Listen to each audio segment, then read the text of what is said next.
الحمد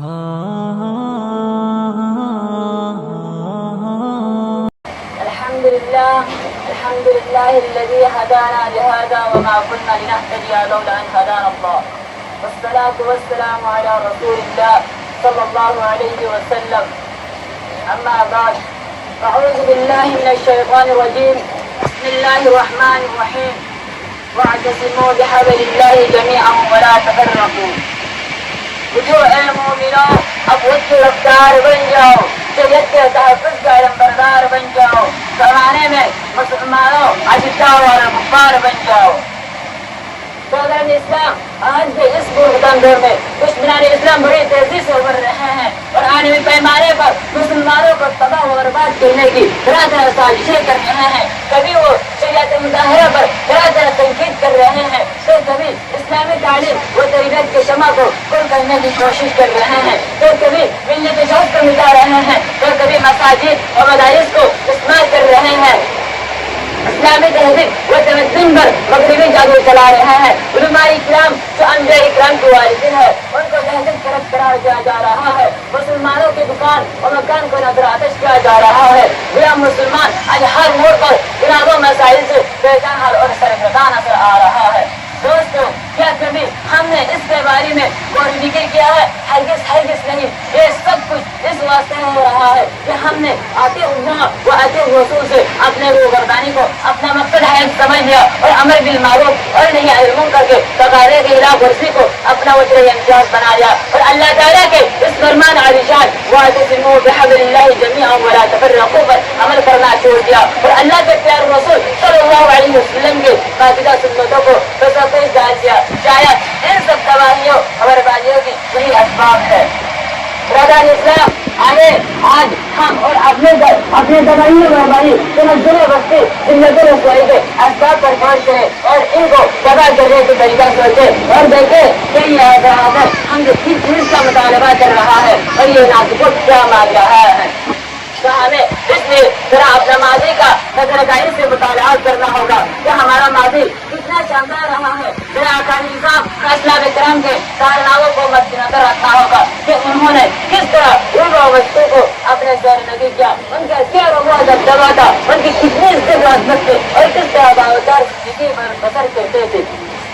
ملت اسلامیہ کے علمبرداروں، تاریخ اسلام اس بات پر شاہد ہے کہ بدر کے میدان میں اہل ایمان صرف 300 چہرہ تھے. ان کے پاس 2 گھوڑے اور 70 اونٹ اور چند تلواریں تھے. بس یہی مکمل سامان اہل ایمان کے پاس تھے. اہل ایمان کے بالمقابل کفار مشرکین کی تعداد 1000 کی. وہ اپنے تمام ہتھیاروں سے پوری طرح لیس ہو کر آئے تھے اور ان کے پاس 700 اونٹ اور 100 گھوڑے تھے. لیکن جب جنگ شروع ہوئی تو صرف 300 ہی ایمان تقریباً مجاہدین 1000 کفار پر غالب آ گئے. تو کیوں نہ ہو الاسلام یعلو ولا یعلا.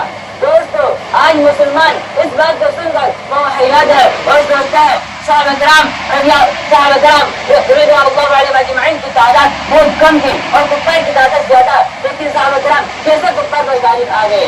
تو سنیے، ان کے پاس ایمان کے پاکیزہ لاجواب نعمت تھی، ایمان کی دولت عظمیٰ تھی اور ان کے دلوں میں نور ایمان کر گیا تھا. وہ اللہ تعالیٰ کے ہر فرمان احکام پر جان دینے والے تھے اور رسول اللہ صلی اللہ علیہ وسلم کے اسوہ حسنہ کے پیروکار تھے اور امر بالمعروف اور نہی عن المنکر کے تقاضے کو تکمیل کرنے والے تھے. اتفاق اتحاد کے علمبردار تھے اور اللہ کی رسول کو مضبوطی سے پکڑنے والے تھے.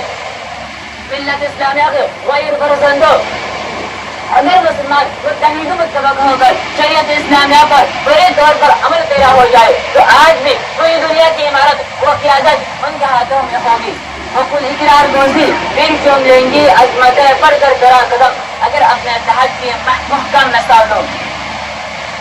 دوستو، قرآن کریم کے اندر خالق کائنات نے ارشاد فرمایا واعتصموا بحبل اللہ جميعا ولا تفرقوا، یعنی اللہ کی رسی کو مضبوطی سے پکڑ لے. لیکن اتنی ہی بات نہیں بلکہ جميعا کا لفظ ہمیں بتا رہا ہے کہ تنہا پکڑنا مقصد نہیں بلکہ سب کا اتفاق اتحاد کے ساتھ پکڑنے کا مطالبہ کر رہا ہے. اور سچ تو یہ ہے کہ اللہ کی رسی کو مل کر پکڑ، اللہ کی رسی کو مضبوطی سے پکڑ، اللہ کی رسی کو مضبوطی سے پکڑنا اتفاق اتحاد ایک دوسرے کے ساتھ لازم و ملزوم ہے.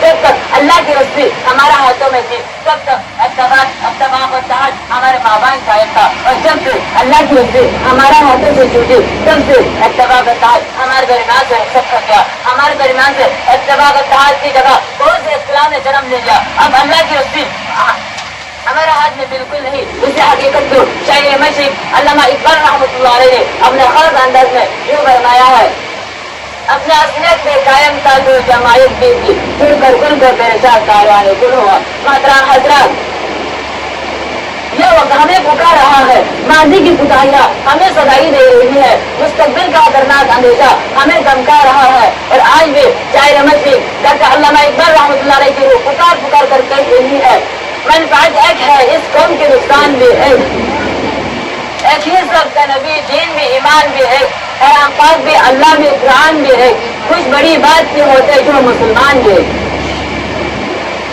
آج ہم بہت سے لائن حل مسائل سے جو چار ہے لہذا ان سے نجات پانے کے لیے بےحد ضروری ہے کہ ہم سب صلاح تبریک مسلک مل کر اللہ کی رسی کو مضبوطی سے پکڑ لے۔ واجبوں کا الفاظ کا ہمیشہ اور ہم کامیابی اور کامرانی کا پیغام دے رہی ہے۔ اس سے بڑھ کر ہمارے لیے کوئی سہارا نہیں بن سکتے، مگر معلوم نہیں کہ وہ مبارک سال کب آئے گی جب اللہ کی رسی کو مضبوطی سے پکڑ کر ہم اپنے قابل قسمت کو ہدایت کریں اور آپس کے سارے اختلافات امتیازات کو فراگما کر کے ملت کا اورا کو زیادہ بندی کرے۔ دعا ہے کہ اللہ تعالیٰ سبھی مسلمانوں کو قلم کو بلند کرنے کی توفیق عطا فرمائے۔